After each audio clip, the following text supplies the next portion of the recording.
bahwa yang dimaksud dengan perselisihan hubungan industrial adalah suatu perselisihan, yakni adanya perbedaan pendapat yang mengakibatkan adanya suatu pertentangan antara pengusaha dan juga buruh atau serikat pekerja atau buruh yang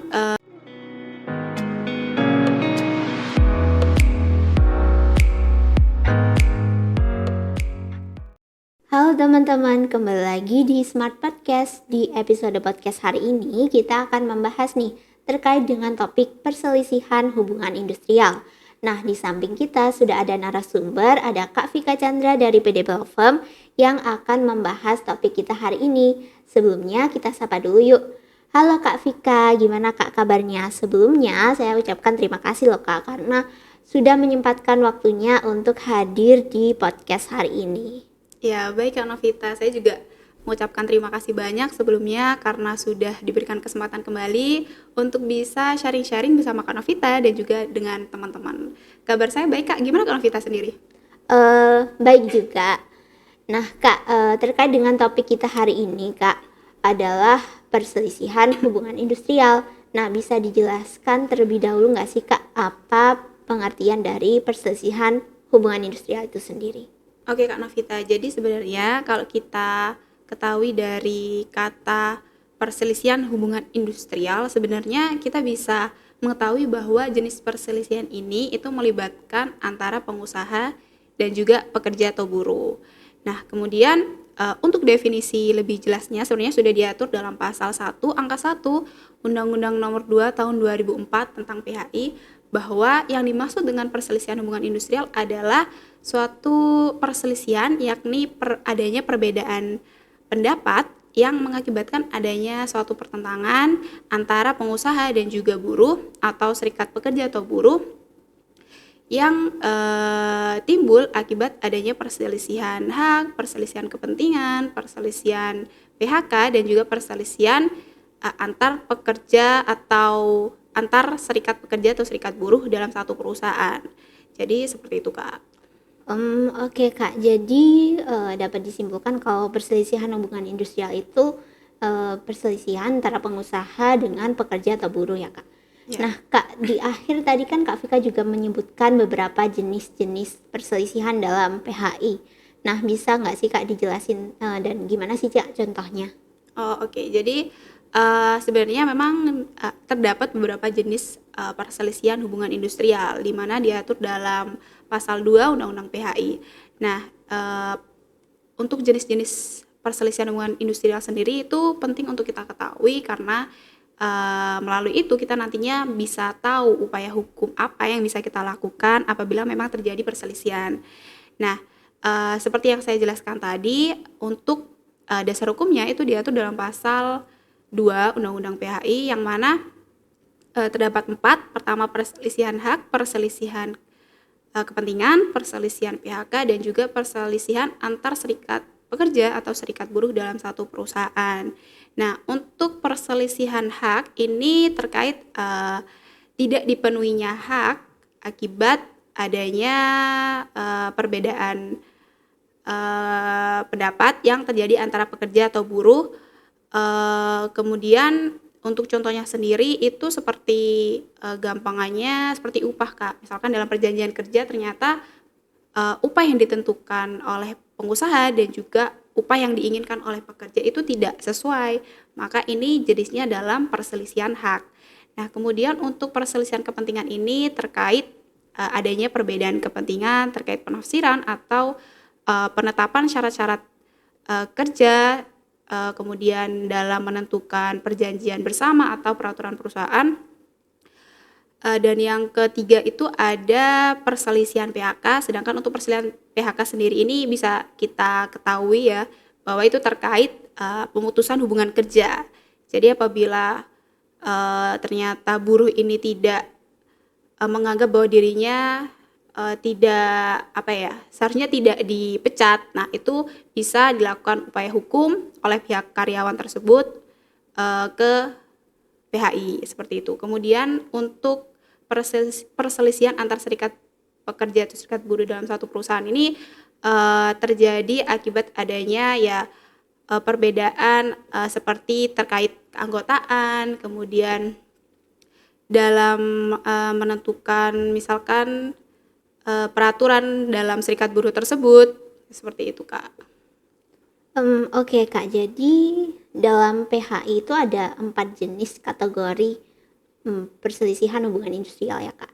Nah Kak, biasanya kan yang sering terjadi dalam perselisihan hubungan industrial itu kan terkait dengan upah nih Kak. Nah, gimana sih Kak kalau sudah terjadi seperti ini, apa sih yang bisa dilakukan oleh pekerja atau buruh? Oh iya, baik. Memang kalau terkait upah, dalam prakteknya itu seringkali terjadi dalam dunia tenaga kerjaan. Nah, untuk upah sendiri, memang termasuk dalam perselisihan hak.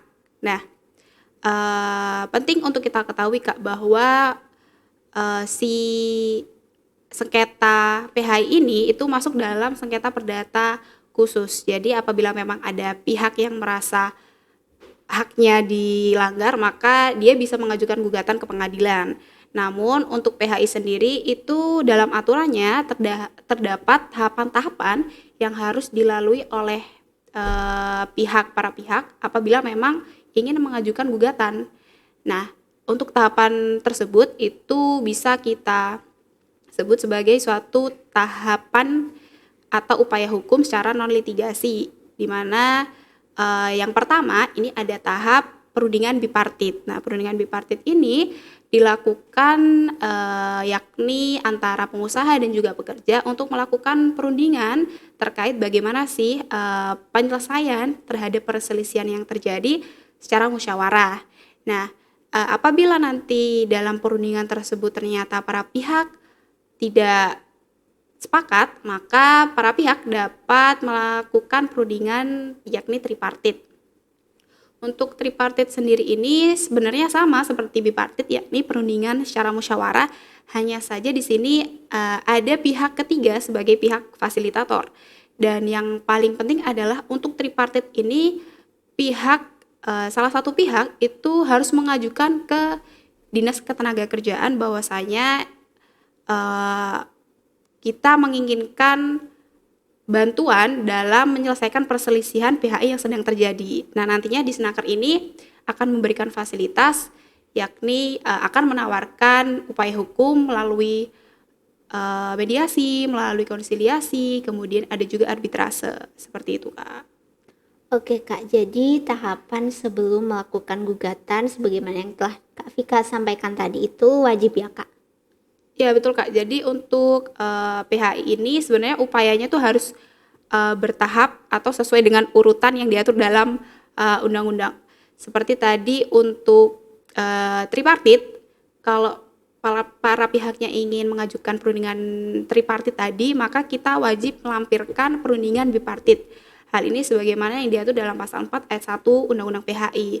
Kemudian apabila kita ingin melanjutkan ke gugatan PHI, maka para pihak wajib melampirkan risalah perundingan, baik itu mediasi atau konsiliasi.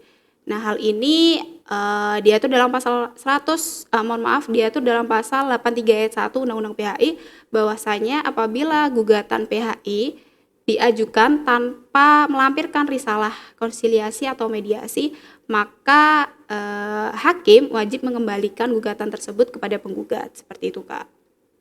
Oke Kak, jadi kalau terkait dengan perselisihan industrial sendiri Kak, nah untuk perselisihan hubungan industrial yang kemudian sudah dilewati tahapan-tahapan itu kemudian tidak berhasil dan berujung pada gugatan, nah di mana sih Kak kita bisa mengajukan gugatan perselisihan hubungan industrial ini? Oke Kak, jadi sebenarnya kalau berbicara terkait hal tersebut, kita ranahnya ke kompetensi relatif pengadilan hubungan industrial. Nah, di mana sih kita mengajukan gugatan pengadilan hubungan industrial? Nah, ini kita sesuai yang diatur dalam pasal 81 Undang-Undang PHI bahwasanya gugatan perselisihan hubungan industrial diajukan ke pengadilan hubungan industrial yang pada pengadilan negeri yang kedudukannya meliputi wilayah hukum si pekerja atau buruh bekerja. Gampangannya seperti ini Kak. Misalkan si A itu bekerja di Semarang. asalnya Surabaya. Nah, kemudian si A ini ingin menggugat perusahaan tempat di mana ia bekerja. Maka si A apabila ingin mengajukan gugatan PHI, maka pengadilan yang berwenang adalah pengadilan PHI pada Pengadilan Negeri Semarang, seperti itu, Kak. Oke Kak, jadi meliputi wilayah hukum dari pekerja ya Kak. Oke Kak, untuk pertanyaan terakhir nih terkait dengan putusan pengadilan terkait dengan perselisihan hubungan industrial. Nah, itu ada upaya hukumnya nggak sih Kak? Baik, untuk upaya hukumnya, untuk PHI sendiri itu upaya hukum yang dapat dilakukan hanya terbatas pada kasasi dan juga PK. Nah, untuk PK sendiri, untuk kasasi sendiri ini juga terbatas pada putusan pengadilan PHI yang memutus perkara jenis perselisihan hak dan juga perselisihan PHK. Sedangkan untuk jenis perselisihan kepentingan dan juga perselisihan antar serikat pekerja atau serikat buruh dalam satu perusahaan itu dia sifatnya akhir dan juga tetap. Jadi tidak bisa diajukan upaya hukum, Kak, seperti itu. Oke Kak, nah sebelum kita menutup episode podcast kita hari ini, mungkin Kak Vika ada saran, pendapat atau closing statement yang ingin disampaikan Kak. Baik Kak, sebenarnya terima kasih banyak atas kesempatannya. Kalau dari saya mungkin dari apa yang kita sampaikan tadi memang dalam menyelesaikan perselisihan PHI memang terdapat beberapa tahapan yang sekilas memang rumit atau bertele-tele. Tapi dari situ sebenarnya pihak pemerintah atau negara itu bertujuan dalam hal apabila terjadi suatu sengketa PHI, alangkah baiknya sebelum diajukan melalui gugatan, para pihak dapat menyelesaikan melalui upaya dalam non-litigasi. Seperti yang saya jelaskan tadi, karena dengan adanya upaya non-litigasi atau perundingan ini, kepentingan para pihak nantinya dapat terlindungi gitu Kak. Jadi masing-masing pihak kepentingannya tetap dilindungi. Seperti itu Kak. Bagi teman-teman yang ingin belajar terkait dengan hukum, pajak, bea cukai, dan sebagainya, teman-teman bisa mengikuti pelatihan yang diselenggarakan oleh Smart Weekend Profesional. Untuk informasi selengkapnya, teman-teman bisa mengunjungi website kami di www.wloj.id. Nah, terima kasih sudah menonton. Jangan lupa like, comment, share, dan subscribe. Salam Smart!